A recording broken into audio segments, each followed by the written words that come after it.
Giles Brown. Let's talk. You're listening to Giles Brown on Talk Radio Europe, your voice in Spain. On the 5th anniversary of the murder of George Floyd comes an account of leadership, justice and race by Medellín Rondo Arredondo, the first black police chief of Minnesota. Chief Rondo is the first-hand account of events before, during and after the killing of George Floyd. It offers insights to leadership and a hard-hitting look at American policing. I am delighted to say that I'm joined live on the line by Chief Rondo. We'll call you Rondo. Good morning to you, sir. Thank you, Giles, and thank you and your listeners for having me. I appreciate it. The pleasure's all mine. For those who don't know your background, you were the first, and I have to be really careful with my phrasing, you're the first black police officer, man of color. I'm never quite sure how we refer to it. Both are acceptable, Giles. Yes, and in the 160-year history of the Minneapolis Police Department, I was appointed, and during that appointment, I was the first black police chief for the Minneapolis Police Department. You talked about what that sort of means. The desire to serve your country, your community, your city, is obviously a noble one, but bringing the black experience into the police force for yourself has always been something that you've not struggled with, but you've thought deeply about. Yeah, Giles. So with your question, it's a great question. I think with it, it's twofold. I think that being the first of anything, there's a gift that comes along with that, but then there's also an immense responsibility. And as you have said to your listeners, if you know anything about the American policing experiment, particularly historically, black people in America have not always had the best history when it comes to the American policing system. So there's an immense responsibility, Giles, that comes with that. I was very fortunate that I've always been a student of history. And as a part of that history of learning about the American policing system, I also learned a lot from my elders, Giles, about the black experience in America, certainly in Minneapolis, when it came to policing. So, again, it's both a gift to be able to serve, and for me particularly, to serve a community that really gave me so much. I was born and raised in Minneapolis, friends and family still in Minneapolis. So there's that gift and response, but also, again, the responsibility of making sure that I tried to serve in a manner that was professional, respectful, and we saw each other as necessary. For those who don't know Minneapolis, because we, as Europeans, we know the big centers. With the greatest of respects to the fine city of Minneapolis, I mean, Prince, I suppose, is about as far as we get. Absolutely. Exactly. But yeah. What's Minneapolis like? Is it an industrial town? What's the surrounding area like? What's if you like, the demographic? Because I think this is important as well. Yeah. So Minneapolis, which is one of our northernmost cities that borders up against Canada. Its history started out, it was a milling town. So, wheat and oats. And, we take claim to the great start of the Mississippi River, which connects and runs all the way through America. But over time, industry, technology, we still agricultural city, beef, cattle, farming, all of that. And as you mentioned, too, a little artist by the name of Prince also put us on the map in terms of entertainment. Minneapolis is also becoming very much diverse. We hold claim to the largest Somali East African population in the United States. You might think of, wow, that seems coming from Somali, Africa, the heat and the climate, to this cold portion of the United States. But we are becoming a much more diverse populace here in the United States. And the makeup itself, I mean, presumably, as in all urban areas, there are the good points, there are bad points, there are advantaged, disadvantaged. For yourself as a chief of police, with that whole, basically the buck stops with you. What's that like as a challenge? Before what we're going to talk about happened, because of, you being the first black police chief, as it were, and how do you deal with the pressures from both outside the community and, policing's come a long way since, say, 68, 70s and whatever, but there are still, I would refer to them as rock apes, the sorts that drag their knuckles on the ground and, it's, the Spike Lee look at it sort of thing. Exactly, Giles. Yes. So we've come a long way from really sort of patrolling our communities or being called into our communities when a problem exists to now, Giles, I would say that the vast majority of American police officers today have really taken on the dual hat of social worker. So it's important for me to understand what our educational systems are like. You know, when we have young people that are not in school when they should be, Giles, that can be problematic. It's important for us to understand and talk about the depths of mental health issues in our communities. Depression, trauma, those types of things impact our societies. Obviously, violent crime is certainly one of those. But historically in policing, certainly in American government, when politicians, for the most part, have made policy but really weren't as courageous to sort of enact it, they send in the police to do that, whether it's segregating universities and schools in the 1960s during the civil rights movement. I still remember even when COVID hit, us responding to calls, and there was the issue of dispatch having person's personal medical information, all of these things. So it's really evolved that policing in American society today, Giles, we take on the social worker hat a lot. And by the way, I'm not saying that's all good. There are certain things that we are better equipped to do and trained to do, and other things that we're not. And so we have to continue to find and strike that balance. And what does alternative means to policing look like as well? It's interesting because a lot of my friends are serving or have been police officers, and this is a debate we could probably have for the next hour and a half. The proactive as opposed to the reactive policing. I mean, in England, You have the bobbies on the beat. That was always the thing. Although it may look sexy in a Hollywood movie, having patrol cars rushing here and there and people leaping out of them, that is the last response you should have. Well, you should actually be able to, put the arm around the shoulder sort of look. Absolutely. It is the last response we should have. But I'm sure just as your friend who served in the policing service understands too, and America is pretty much the same. At 3:00 in the morning, we're kind of the only show in town, right? So, I mean, you can't wait till 9 a.m. for the social worker to show up. And so we're tasked with all of those sort of social dynamics that occur. Now, on May the 25th, basically the world kind of changed, especially for you. And I just want to sort of cut through because this has happened in the full glare of social media. And I do a phone-in show on a Tuesday called The Viewpoint. And the number of people who called in saying, well, he was this and he was that and the police were this. And these are people who haven't been further west probably than Santander, for example. So a lot of people think they knew what on earth happened. Just cut to the quick. I mean, a normal morning for you, probably grey and drizzly. I mean, just explain when you first started. I mean, what your morning was like, and then when these presumably you were getting bulletins coming through. You got a call. What was going on? Yeah, Giles. I know it clearly when I first got the call. Monday evening, I got a call first from my deputy chief, who it's protocol to say when we believe we're going to have an in custody death, someone dying in our hands. And at the time, it was relayed to me, Giles, that it was a medical emergency. Something occurred medically. There's a quick protocol that I do. I go into City Hall. There's notifications I make. And quite frankly, Giles, up until about midnight, that's what I assumed it was. We sadly lost a civilian through a medical emergency. And I made the proper notifications. But it wasn't until midnight, Giles, that was the call that really changed my life and certainly my career. I get a call from a community activist named Miss Nakima. And she calls me and she says, Chief, have you seen the video of one of your officers killing that man at the corner of 38th and Chicago? So I knew that we had a death at that intersection, but the way she described it was very ominous. And so I said, no, I haven't. She said, I'm going to send you a video.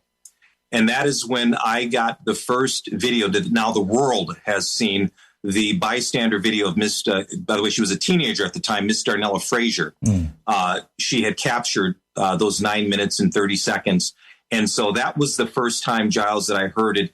And from the moment I saw the video for the first time, Giles, I'll tell you, I knew it was going to change our city forever.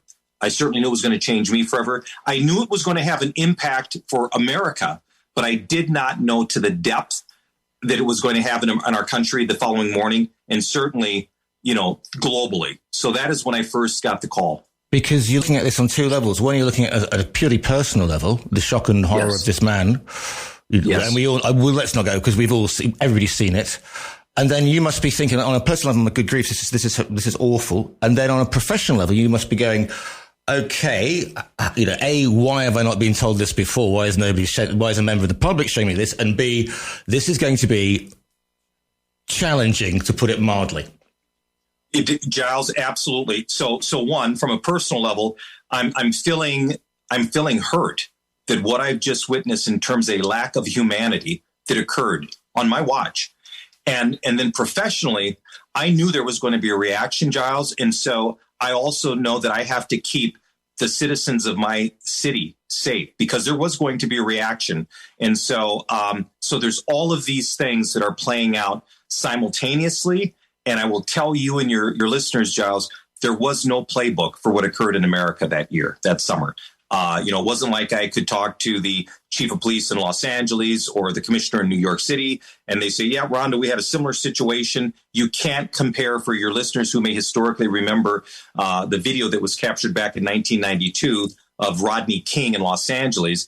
There was no comparison. And as you also mentioned, social media. This video went viral throughout the world that following morning. And so, yeah, there was all of these dynamics. And by the way, Giles, we were going through a pandemic, right? The first time in 100 years in our country. And so there's all of these dynamics that are occurring. Was George Floyd known to you? Because again, this is the maelstrom that comes in. Oh, well, he was this, he was that. They were doing this, they were doing that. Because again, the tsunami of fake news, misinformation, whatever you want to call it. I mean, did you know of him before this?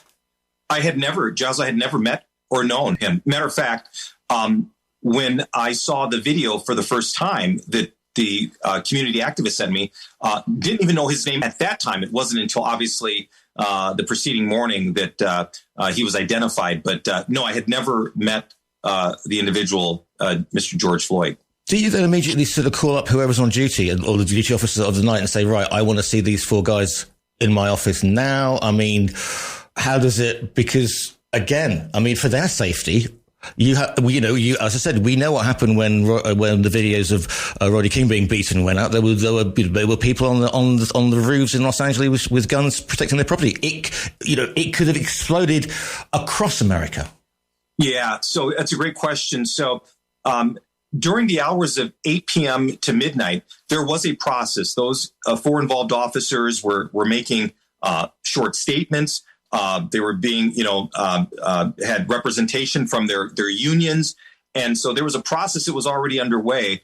But I made the decision, Giles, based on our policies and most importantly, based on our values, I made the decision to terminate their employment within 15 hours. So by the time morning came, they were already terminated from the Minneapolis Police Department.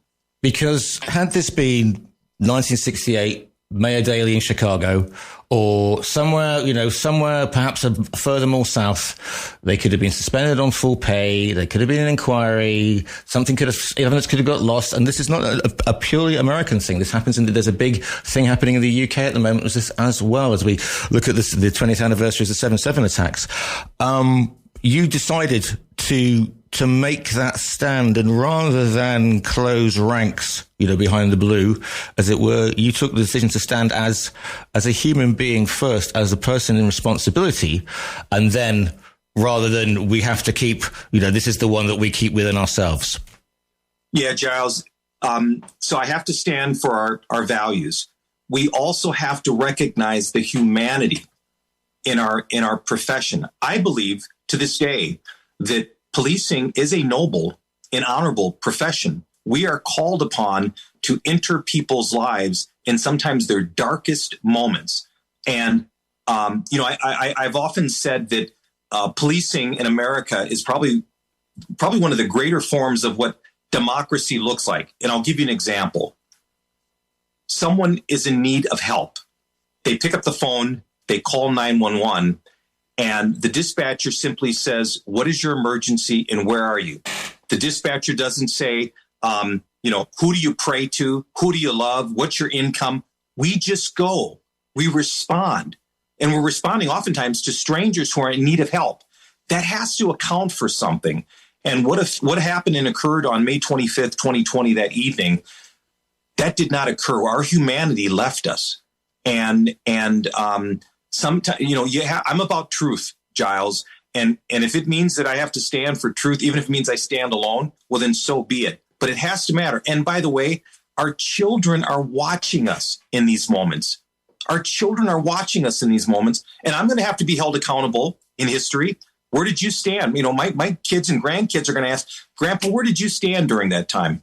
And I have to be able to look them in the eye and honestly say, I tried to be on the right side of history. That was a human being, regardless of what you think about it. That's the other thing, too. We don't respond differently because a person may have had a criminal history. We respond. That shouldn't matter. And so yeah, that was what was in my heart and certainly how I proceeded those following days. We have to believe if a police force is to continue and the rule of law and society is not to crumble into anarchy, we have to believe that 99.9% of the people who decide to service, be it military, police, ambulance, fire service, whatever, are doing it because of the good of humanity. And that is true in various places. But I read some of the stuff that you've been writing, and very good friends of mine is an actor. He lives in Los Angeles. He's black. His name is Mark Rhino Smith. His son is an up and coming tennis player, and he's mixed race. And he told me about the talk. And then I read an article that you wrote about the talk, and that hit me in the proverbials because I don't have that problem because I'm a Caucasian male. But when you said the way that you phrased that, it was exactly the same as Mark phrased that to his son, Brody. And I thought, if we can bring this to the light, then we can start dealing with it.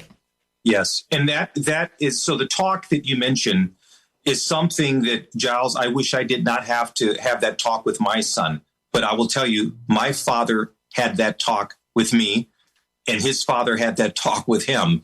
And for this, again, about the history in America, for black people, particularly black males, and when you get to that age, when you are given that little card that's called a driver's license, and you're out there on the road, and think about this here.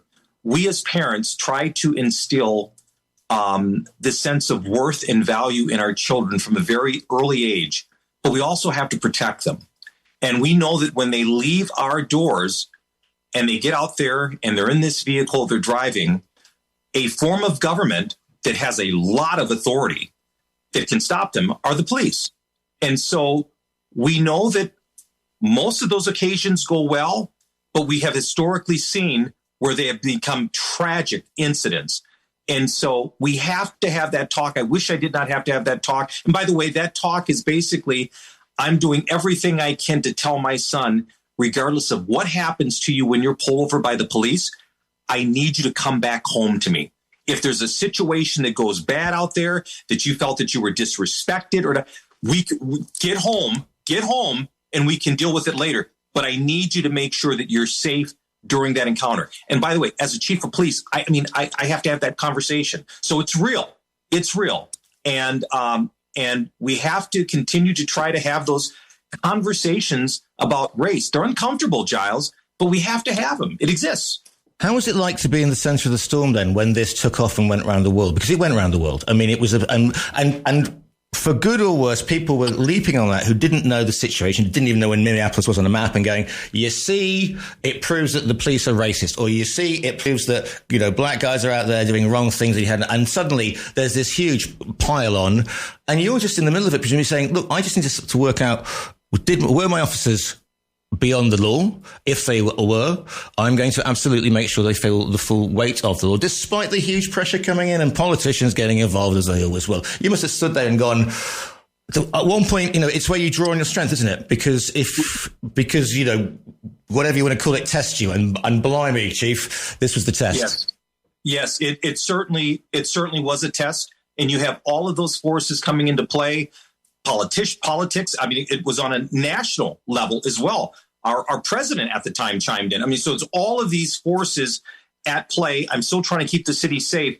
But at the same time, I also know, Giles, that video, in many respects, it put the policing profession on trial.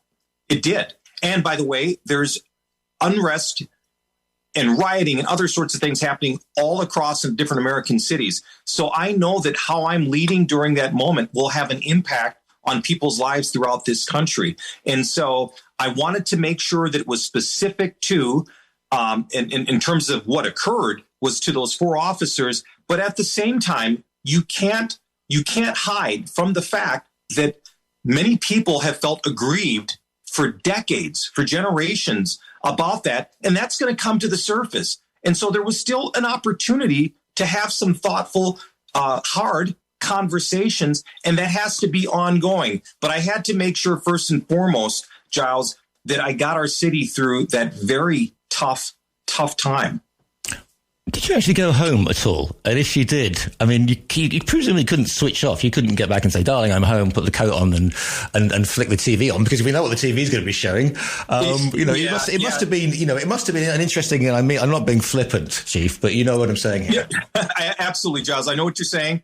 And so, no, I did not sleep at all. I did not go home. Matter of fact, I keep a toiletry bag in my office. I've got uniforms there. If you read my book, you'll know that there's an American candy called peanut M&Ms that I said was the 5th food group just to keep me going.